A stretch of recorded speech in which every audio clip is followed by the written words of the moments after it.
Skate Park, a Suna Rintarou ex-listener fanfiction. With your newly bought board in hand, you walked over to the skate park after school. It had been a long day and you just wanted to take a breather and skate for a while. School had been way too stressful these past days, and you'd barely been able to keep up with all the homework your professors gave out. There weren't a lot of people, but there were still a few groups of people just hanging around. Some blasted music, whilst others were just happily conversing with their friends. Dropping your skateboard, you get on and start going over some of the ramps. It was safe to say you weren't the worst one there, since multiple people definitely stared at you in awe. One group of people in particular, more like one person from that group. He couldn't seem to take his eyes off of you. They were glued to your figure as you skated around. When you caught his gaze, it made you blush. The male appeared strong with well-toned arms and eyes you could easily get lost in. When his friends caught him staring at you, they started teasing him and trying to get him to talk to you. You shook it off and continued practicing. The weather was lovely. It wasn't too warm or too cold. It was perfect. The sky was clear and there wasn't too much wind. Distracted by these thoughts, you didn't realize it when a small child appeared right in front of you. You had just enough time to swerve around it, but this resulted in your foot slipping off the board and you making a crash landing. Oh God, someone please help. When the moment of impact was supposed to come, however, you never seemed to hit the ground. A strong arm wrapped around your waist, preventing you from injuring yourself. You look up into the fox-like eyes of the male that had you blushing earlier. He'd rushed over the second he saw the child in front of you and was now holding you up like it was nothing. "Oh my God, thank you so much," you exclaimed with a sigh of relief. "It's no problem, really," the male said.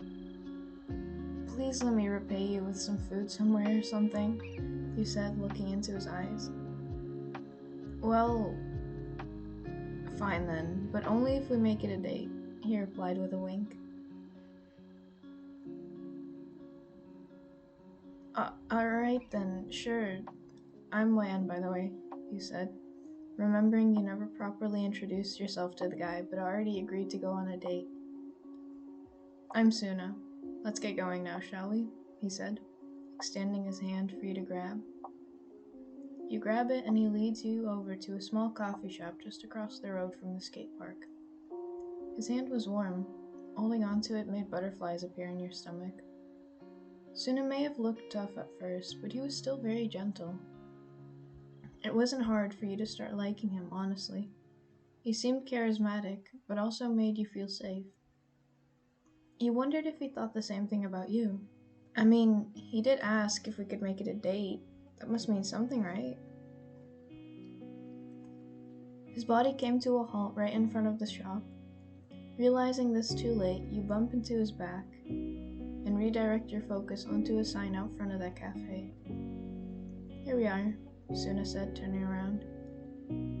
"It looks really nice," you exclaimed as you looked at the decorations. The store seemed to have a summery theme, as there were fairy lights strung across the ceiling in bright blue and yellow colors. Going inside, a waiter greeted you. "Have a seat and I'll take your order." The two of you sat down at a table near the window. As you ordered, the lady asked if you two happened to be a couple, to which Suna quickly replied, "Yeah, we are," causing you to blush again. You didn't know what it was, but something about him truly made you swoon.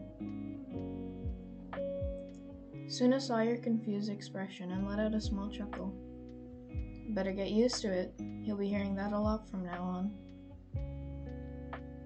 You covered your face with your hands, not being able to contain the deep red blush that was present on your features. The woman came back with the drinks and set them down on the table carefully. "Enjoy," she said, winking at you. To your surprise, it was just one drink, but with 2 straws. Sipping on the drink at the same time, your noses touched slightly, making you look into Suna's eyes. He gave you a playful smirk. When the drink was finished, you expected the waiter to ask you to pay the bill.